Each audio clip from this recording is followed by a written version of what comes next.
Okay, so let's proceed with the last part here on the Schmitt trigger for the non-linear application for operation amplifiers. So the problem with comparator that we saw in the previous video, we look at detail on how we can construct the comparator using op-amps, but comparator has a problem.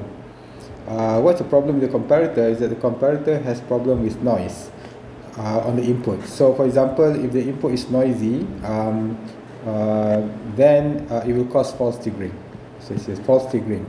What it means by false triggering, you can see here. One way to overcome the false triggering is to use a smarter comparator, okay, which is a Schmitt trigger. You can see it's a smarter comparator. Okay, and let's see how we can construct the Schmitt trigger. Let's see what's the problem with the false triggering. What is the problem with the comparator is that if you have an input something like this, so we can see if our VREF is here, and we can see that at this moment, our V in here is our V in. So our V in at that moment is greater than VREF, and therefore is going to go down.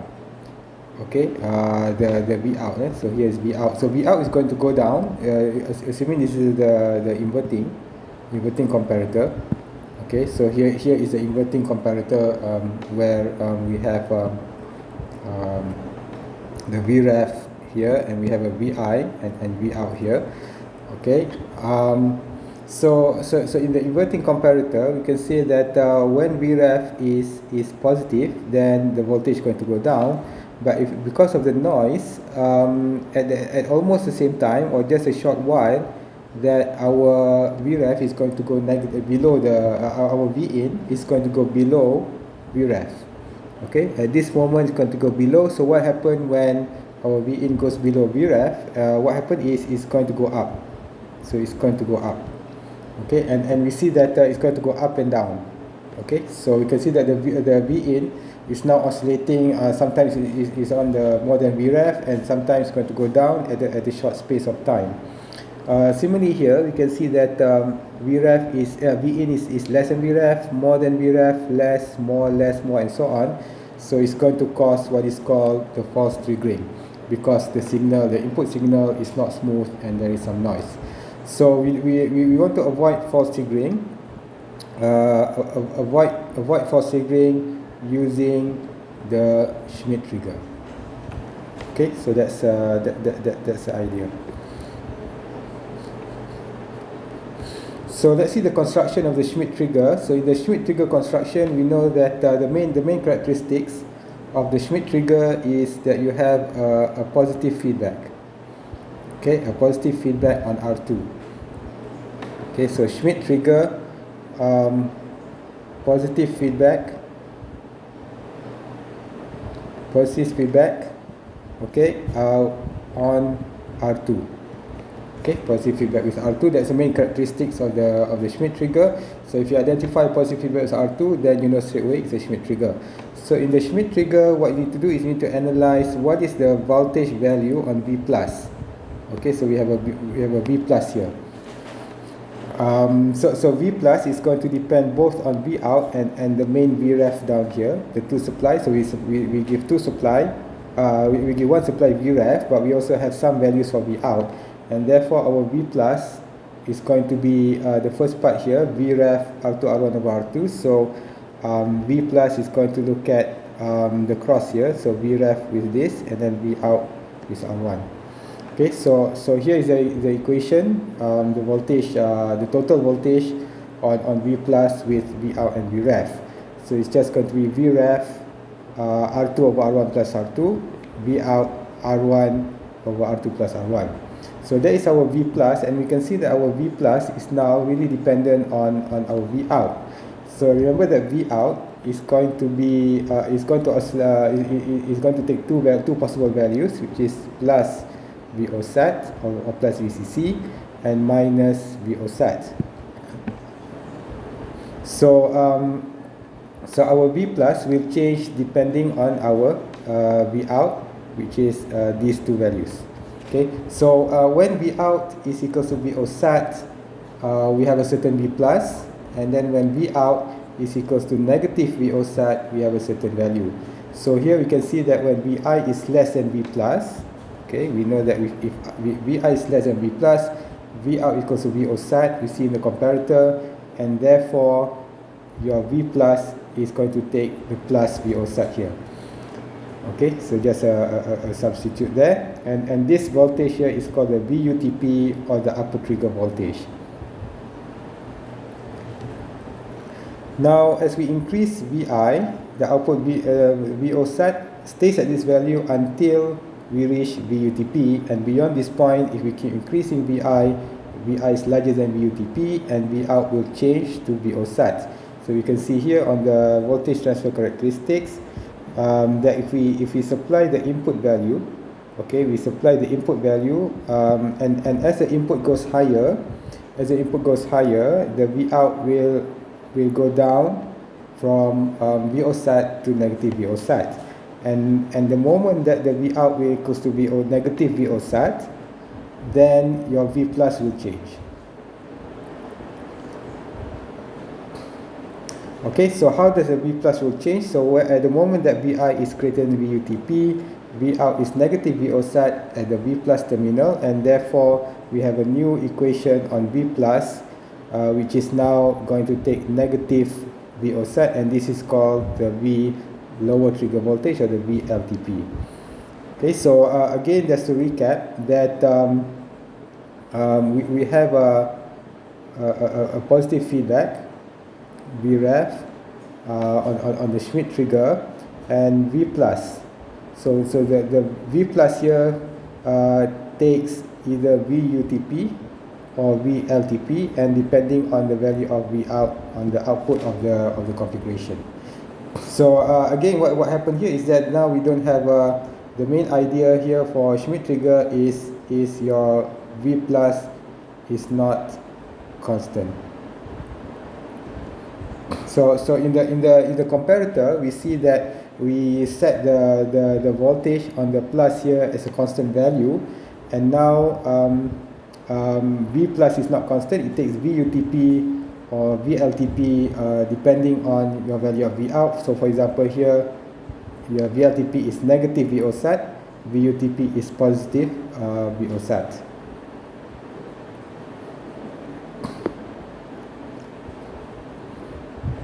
Okay, so VO is negative VO sat and stays as long as Vi is greater than VLTP, but as Vi is reduced to VLTP and keep reducing, V out will change to plus VO sat and stays at value as long as Vi is less than VLTP. So here's the characteristics here that shows that what happened to our V out for a given V in. So again, our diagram here looks something like this: V in, V ref, V out.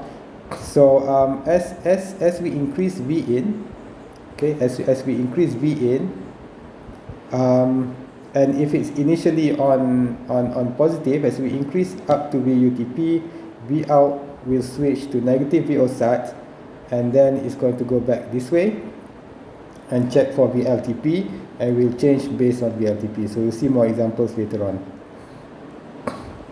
So there's an important concept in the Schmitt trigger called the hysteresis, which is a property that a device behaves differently when its input is increasing from the way it behaves when its input is decreasing. So it's looking at the sine wave. So here it's increasing, and now it's decreasing, and here it's increasing. So here is increase. So you have a different characteristics when the input is increasing, and then here is decreasing, and you have a different characteristics when the input is decreasing, and this is called the hysteresis, where you have a different behavior between increasing and decreasing input. In other words, the output will switch when the input increases to one level, but will not switch back until the input falls below a different level. It is a desirable characteristic because it prevents a comparator from switching back and forth in response to random noise. So quantitatively, we can measure hysteresis through what is called the VH, or called the hysteresis voltage, where it's just a difference between VUTP and VLTP. So looking at the graph here, your VH is actually here. So VH is VUTP minus VLTP. Okay, and is the distance between VUTP and VLTP, and that's the hysteresis voltage. Okay, so let's look at the exercise here. In this example, we can see clearly that we have a resistor positive feedback. So straight away we know this is a Schmitt trigger. Straight away we know it's a Schmitt trigger. And from this Schmitt trigger, we can calculate what is our V plus. What is our V plus here? Depending on the value of V out. Okay, and let's look at the question. It says that V in we supply 10 sine omega t.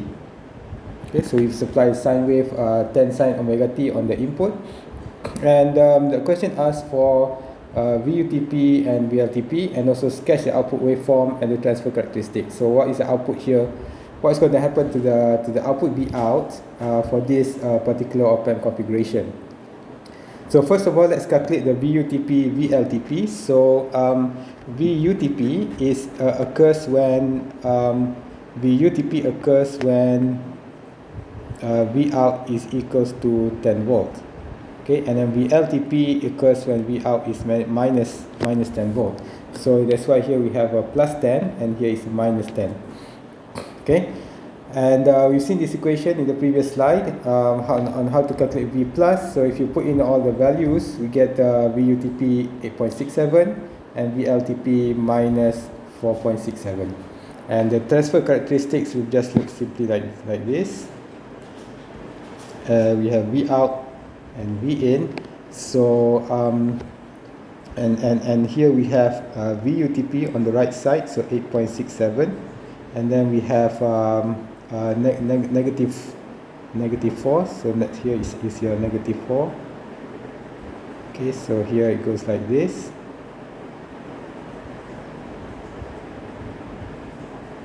Okay, so here is negative 4.67. Okay, roughly looks something like this, and the value here is going to be 10 minus 10.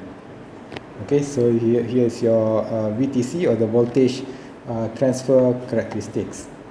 Okay, and let's look at the output V out. Let's look at the output V out. So we give the input. See if we can make a drawing here. Just a small drawing. So this is our V in, and we're going to look at the V out. Okay, and V in going to supply 10 sine omega t. So 10 sine omega t is going to be 10 minus 10. 10 minus 10 is going to go look something like this. Okay, so that's our input, and what is going to be our output? So our output, we know that here that V out is going to be equals to 10 volts if V in is less than VLTP, and V out is going to be equals to minus 10 volts if VI is greater than VUTP. So this is the main characteristic that we need to remember. It's an inverting comparator. It's a type of the inverting comparator, whereby now instead of a reference, if it's less than VLTP, it's going to go plus. Okay, so in this case, our VLTP is negative 4.67, maybe around here, and then we have our VUTP. So VLTP and then our VUTP on there. Okay, so we just check the input value. So from here to here, we see that our input voltage is greater than VLTP. So it's greater than VLTP. So it's going to go 10 volts first. Okay, it's going to go 10 volts. 10 and minus 10 here. 10 and minus 10. So at this moment, we have our V in greater than VUTP. So we see that here, V in is greater than VUTP at this moment. Okay, and it's going to go down. Okay, go down here, and then it's going to stay down until your input is less than VLTP. Okay, input is less than VLTP, then only we switch to 10 volts. So where is in the graph that your input is going to be less than VLTP, which is here. So this is still more than VLTP, more, and then down here is going to be less. So right here is going to go up, like so. And then if you follow it carefully, then you know that it's going to look something like this. Okay. So again, what happened here is that once it switched to VI less than VLTP, okay, so the V out will be 10 volts, and it's going to stay 10 volts all the way until your VI is greater than VUTP, which is here. Okay, so VI is greater than VUTP, then only it will switch to negative 10 volts, and then complete. So let's see the solution here. Okay, so we have again here, just to recap, maybe my previous drawing is a little bit small, so here we can see that initially it's starting on 10 volt on the output, and then as your Vin is greater than VUTP, okay, which is here, it's going to go down and it's going to maintain here until here is your Vin is less than VLTP. So so at the moment that Vi is greater than VUTP, the voltage out is going to drop, and then it's going to drop, it's going to stay there until it sees that the Vin is less than VLTP. Okay, and at the moment that Vin is less than VLTP, the voltage is going to go up, and then it's going to stay up until you have Vi is greater than VUTP, it's going to switch down. Okay, and it's just going to follow all the way until the end. Okay, and here is your VTC, or the voltage transfer characteristics. Okay, so I think we are done with the lecture on the comparator and the Schmitt trigger.